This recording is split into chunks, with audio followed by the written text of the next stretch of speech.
ಕೋಟೆ ಕನೆಕ್ಟ್ ವೀಕ್ಷಕ ಮಹನೀಯರೆಲ್ಲರಿಗೂ ಅಕ್ಷಯ ತೃತೀಯ ಹಬ್ಬದ ಹಾರ್ದಿಕ ಶುಭಾಶಯಗಳು. ಎಸ್, ಅಕ್ಷಯ ತೃತೀಯ ಅಂದ ತಕ್ಷಣ ಎಲ್ಲರೂ ಚಿನ್ನದ ಹಿಂದೆ ಇರ್ತೀರ. ಆ ದಿನ ಅಂತೂ ಎಲ್ಲ ಜ್ಯುವೆಲರಿ ಶಾಪ್ಗಳು ಬ್ಯುಸಿ ಇರ್ತವೆ. ಬಟ್ ನಿಮಗೂ ಒಂದಷ್ಟು ವಿಚಾರಗಳು ಗೊತ್ತಿಲ್ಲ. ಆ ದಿನ ನಿಮ್ಮ ಜಾತಕದ ಅನುಸಾರ ನೀವು ಏನು ಮಾಡಬೇಕು ಅಂತ ಎಲ್ಲರೂ ಹೇಳಿದ್ದಾರೆ. ಚಿನ್ನ ತಗೊಳ್ಬೇಕು, ಚಿನ್ನ ತಗೊಳ್ತಾ ಇದ್ದೀರಾ. ಆದರೆ ಪ್ರಮುಖವಾಗಿ ನೀವು ಮಾಡಬೇಕಾಗಿರೋದು ಹಲವಾರು ವಿಚಾರಗಳಿವೆ. ನಿಮ್ಮ ಜಾತಕದ ಅನುಸಾರ ಅದ್ರ ಕಡೆ ಗಮನ ಕೊಟ್ಟರೆ ಮತ್ತಷ್ಟು ನಿಮ್ಮ ಜಾತಕಕ್ಕೆ ಬಲ ಬರುತ್ತೆ ಆ ದಿನದ ಆ ಒಂದು ನೀವು ಮಾಡುವ ಕೆಲಸದಿಂದ. ಮೊದಲನೇದಾಗಿ ಅಕ್ಷಯ. ಕ್ಷಯ ಅಂದರೆ ಕರಗಿ ಹೋಗುವಂಥದ್ದು, ನಾಶವಾಗಿ ಹೋಗುವಂಥದ್ದು. ಅದರ ವಿರುದ್ಧ ಪದವೇ ಅಕ್ಷಯ. ಎಂದಿಗೂ ಕರಗಿ ಹೋಗುವುದಿಲ್ಲ, ನಶಿಸಿ ಹೋಗುವುದಿಲ್ಲ, ಶಾಶ್ವತವಾಗಿರುತ್ತೆ, ಇದೇ ಅರ್ಥ. ಓಕೆ, ಗೋಚಾರದಲ್ಲಿ ಸೂರ್ಯ ಉಚ್ಚ ಸ್ಥಿತಿಗೆ ಬಂದಾಗ, ಜೊತೆಗೆ ಚಂದ್ರನೂ ಉಚ್ಚ ಸ್ಥಿತಿಯಲ್ಲಿದ್ದಾಗ ಅಕ್ಷಯ ತೃತೀಯವನ್ನು ನಾವು ಆಚರಣೆ ಮಾಡ್ತೀವಿ. ಓಕೆ, ಈಗ ನಮ್ಮ ಜಾತಕದ ಪ್ರಕಾರ ಈ ಅಕ್ಷಯ ತೃತೀಯ ದಿನ ನಾವು ಹೇಗೆ ಬಳಸ್ಕೊಳ್ಬೇಕು, ಇದು ಪ್ರಮುಖವಾದ ವಿಚಾರ. ನೋಡಿ, ನಮ್ಮ ಜಾತಕದ ಪ್ರಕಾರ ನಮಗೆ ಒಬ್ಬ ಆತ್ಮಕಾರಕ ಗ್ರಹ ಇರ್ತಾರೆ, ಯೋಗಿಕಾರಕ ಗ್ರಹ ಇರ್ತಾರೆ. ಜೊತೆಗೆ ನಮ್ಮ ಜಾತಕದಲ್ಲಿ ಉಚ್ಚ ಸ್ಥಾನದಲ್ಲೂ ಕೂಡ ಗ್ರಹಗಳು ಸಂಚಾರ ಮಾಡ್ತಾ ಇರ್ತಾರೆ. ಇದನ್ನೆಲ್ಲ ಗಮನ ಇಟ್ಕೊಂಡು ಅಕ್ಷಯ ತೃತೀಯವನ್ನು ನಿಮ್ಮ ಜಾತಕಕ್ಕೆ ಅನುಗುಣವಾಗುವಂತೆ ಬಳಸ್ಕೊಳ್ಬೇಕು, ಆಚರಣೆ ಮಾಡಬೇಕು. ಓಕೆ, ಈಗ ನಾನು ನಿಮಗೆ ಎಲ್ಲ ಸೀಕ್ರೆಟ್ಸನ್ನು ಬಿಚ್ಚಿಡ್ತೀನಿ. ಅದನ್ನು ನೀವು ಪ್ರತಿ ಅಕ್ಷಯ ತೃತೀಯದ ದಿನದಂದು ಆಚರಣೆ ಮಾಡಿಕೊಂಡು ಬನ್ನಿ. ನಿಮ್ಮ ಜಾತಕವನ್ನು ಇನ್ನಷ್ಟು ಬಲ ಮಾಡಿಕೊಳ್ಳಿ. ಎಸ್, ಈಗ ಸೂರ್ಯನೇ ನಿಮಗೆ ಆತ್ಮಕಾರಕ, ಯೋಗಿ ಅಥವಾ ಉಚ್ಚ ಸ್ಥಾನದಲ್ಲಿ ಇದ್ದಾರೆ ಅಂತ ತಿಳಿದುಕೊಳ್ಳಿ, ಅಥವಾ ನಿಮ್ಮ ಜಾತಕದಲ್ಲಿ. ಓಕೆ, ಸೂರ್ಯ ಅಂದರೆ ಆತ್ಮಬಲ, ಅಧಿಕಾರ. ಸೊ ಹಾಗಾಗಿ ನಾವು ಸೂರ್ಯನಿಗೋಸ್ಕರ ಏನು ಮಾಡಬೇಕು, ರೂಬಿಯನ್ನು ಪರ್ಚೇಸ್ ಮಾಡಬೇಕು. ತಂದೆಯ ಆಶೀರ್ವಾದದೊಂದಿಗೆ ಆ ರೂಬಿಯನ್ನು ಅಕ್ಷಯ ತೃತೀಯ ದಿನ ನಾವು ಧರಿಸಬೇಕು. ಅದರ ಜೊತೆಗೆ ಗೋಧಿಯನ್ನು ದಾನ ಮಾಡಬೇಕು.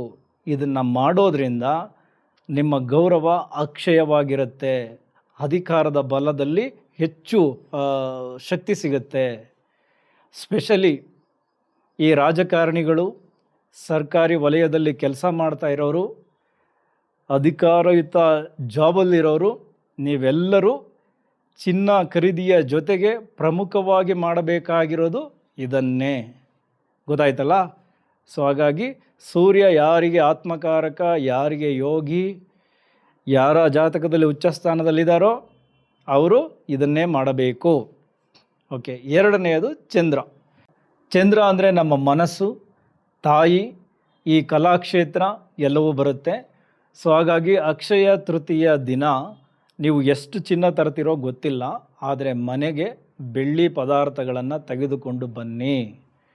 ಅದರ ಜೊತೆಗೆ ದೇವರಿಗೆ ಬಿಳಿ ಹೂಗಳನ್ನು ಅರ್ಪಿಸೋದು, ಸಂಜೆ ಚಂದ್ರ ಕಾಣಿಸುವಂತಹ ಸಮಯದಲ್ಲಿ ಚಂದ್ರ ದರ್ಶನವನ್ನು ಮಾಡಿ ತಾಯಿಗೆ ನಮಸ್ಕಾರಗಳನ್ನು ಮಾಡೋದು, ಇದನ್ನೆಲ್ಲ ಮಾಡೋದರಿಂದ ಆ ಕಲಾಕ್ಷೇತ್ರದಲ್ಲಿರೋರಿಗೆ ಹೆಚ್ಚು ಬಲ ಸಿಗುತ್ತೆ, ಮೆಂಟಲಿ ಸ್ಟ್ರಾಂಗ್ ಆಗ್ತೀರಾ. ತಾಯಿಯ ಕಡೆಯಿಂದ ನಿಮಗೆ ಎಲ್ಲವೂ ಸಿಗುತ್ತೆ, ಸೌಲಭ್ಯಗಳು.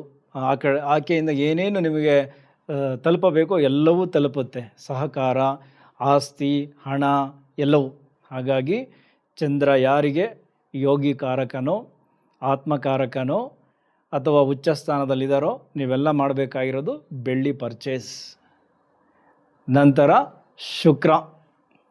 ಶುಕ್ರ ಅಂದ ತಕ್ಷಣ ಎಲ್ಲರೂ ಚಿನ್ನ ಅಂತ ಅಂದ್ಕೊಬಿಟ್ಟಿದ್ದಾರೆ. ಚಿನ್ನನೇ ತಗೊಬರ್ಬೇಕು, ಶುಕ್ರ ಆ್ಯಕ್ಟಿವೇಟ್ ಆಗಿಬಿಡ್ತಾರೆ.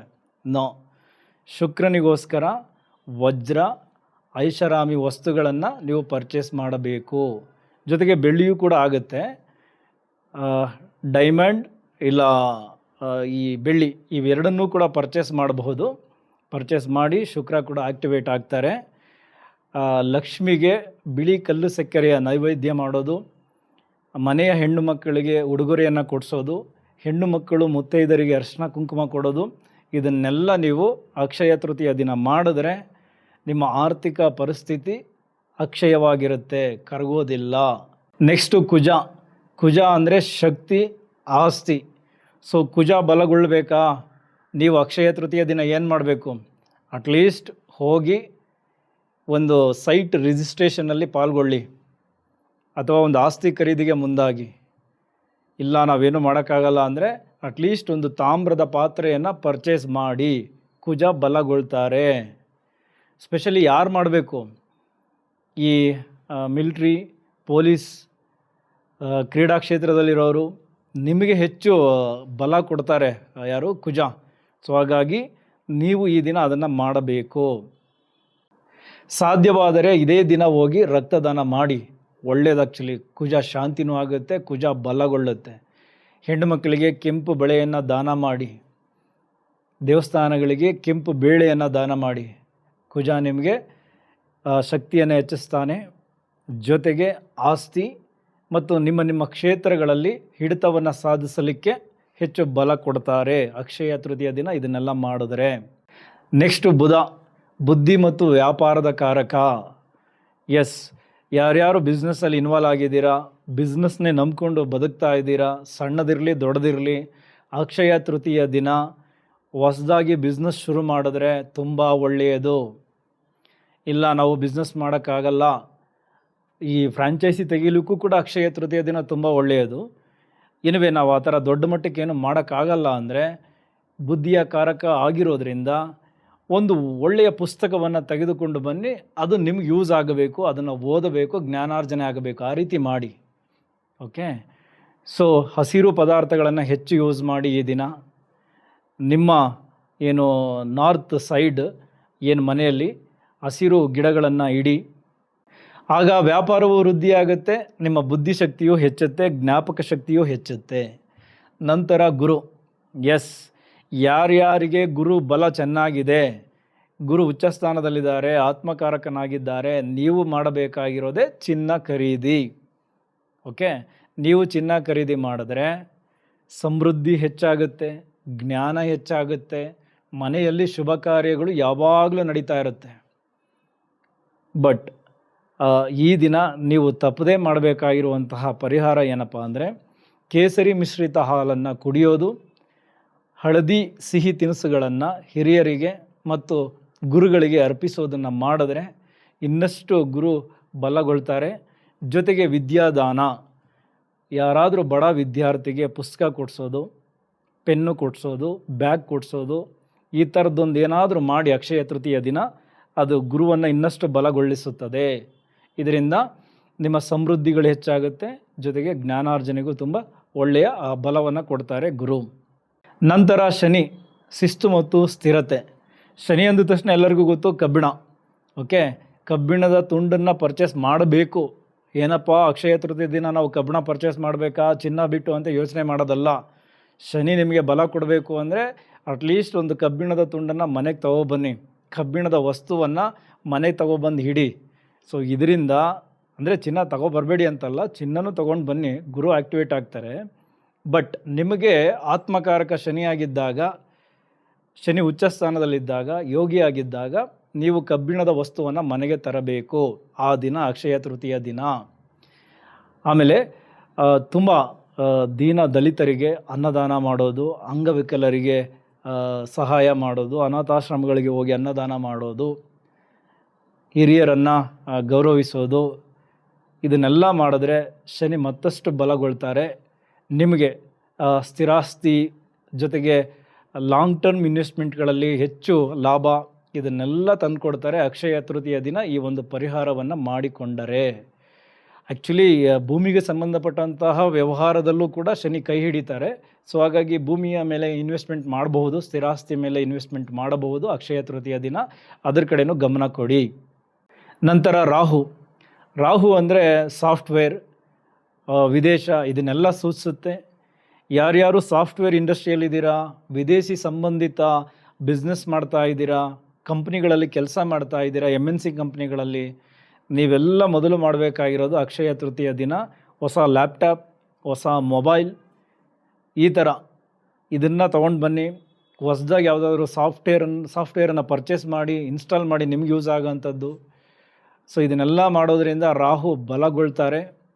ನಿಮ್ಮ ಆ ಒಂದು ಕಾರ್ಯಕ್ಷೇತ್ರಗಳಲ್ಲಿ ಹೆಚ್ಚು ನಿಮ್ಮನ್ನು ರಕ್ಷಣೆ ಮಾಡ್ತಾರೆ. ಈ ಅನಿರೀಕ್ಷಿತವಾಗಿ ಆಗುವಂತಹ ಅವಘಡಗಳನ್ನು ಕಡಿಮೆ ಮಾಡ್ತಾರೆ. ಜೊತೆಗೆ ಅನಿರೀಕ್ಷಿತವಾಗಿ ಆಗುವಂತಹ ಲಾಭಗಳನ್ನು ಹೆಚ್ಚು ಮಾಡ್ತಾರೆ. ಅಕ್ಷಯ ತೃತೀಯ ದಿನವೇ ಆರಂಭಿಸಿಬಿಡಿ ಪಕ್ಷಿಗಳಿಗೆ ಧಾನ್ಯಗಳನ್ನು ಅರ್ಪಿಸೋದನ್ನು. ಸೊ ಇದನ್ನು ನಿರಂತರವಾಗಿ ಮಾಡ್ಕೊಂಡು ಬಂದರೆ ರಾಹು ಬಲಗೊಳ್ತಾರೆ. ನಂತರ ಕೇತು ಅಂದರೆ ಆಧ್ಯಾತ್ಮ ವಿಮೋಚನೆ. ಸೊ ಹಾಗಾಗಿ ನೀವು ಈ ದಿನ ಹೆಚ್ಚು ಆಧ್ಯಾತ್ಮಿಕ ಚಿಂತನೆಯಲ್ಲಿರಬೇಕು. ಜೊತೆಗೆ ಯೋಗ ಧ್ಯಾನ ಇದನ್ನೆಲ್ಲ ಮಾಡ್ತಾ ಇರಬೇಕು. ದೇವಸ್ಥಾನದ ಧ್ವಜಕಂಬಗಳಿಗೆ ಬಟ್ಟೆಯನ್ನು ದಾನ ಮಾಡೋದು, ಆಧ್ಯಾತ್ಮಿಕ ಚಿಂತಕರನ್ನು ಭೇಟಿ ಮಾಡೋದು, ಅವರ ಜೊತೆ ಮಾತುಕತೆಯಲ್ಲಿರೋದು, ಸಂವಾದ ಮಾಡೋದು, ಆಶೀರ್ವಾದ ಪಡೆದುಕೊಳ್ಳೋದು, ಇಷ್ಟನ್ನು ಮಾಡಿದ್ರೆ ಸಾಕು. ಕೇತು ಬಲಗೊಳ್ಳುತ್ತೆ. ಕೇತುವಿನ ನೆಗೆಟಿವಿಟಿಯು ಕಡಿಮೆ ಆಗುತ್ತೆ. ಅವರಿಂದ ಸಿಗಬೇಕಾದ ಎಲ್ಲ ಲಾಭಗಳು ಖಂಡಿತ ನಿಮ್ಮ ಜಾತಕ ಅನುಸಾರ ಖಂಡಿತ ಸಿಗುತ್ತೆ. ಇದನ್ನು ಅಕ್ಷಯ ತೃತೀಯ ದಿನ ನೀವು ಮಾಡ್ಕೊಳ್ಳಿ. ಇದರ ಜೊತೆಗೆ ತುಂಬ ಅವಶ್ಯಕತೆ ಇರುವಂತಹ ವ್ಯಕ್ತಿಗೆ ಕಂಬಳಿ ದಾನವನ್ನು ಮಾಡಿ, ಅದು ಕೂಡ ಕೇತುವಿನ ಬಲವನ್ನು ಮತ್ತಷ್ಟು ಜಾಸ್ತಿ ಮಾಡುತ್ತೆ.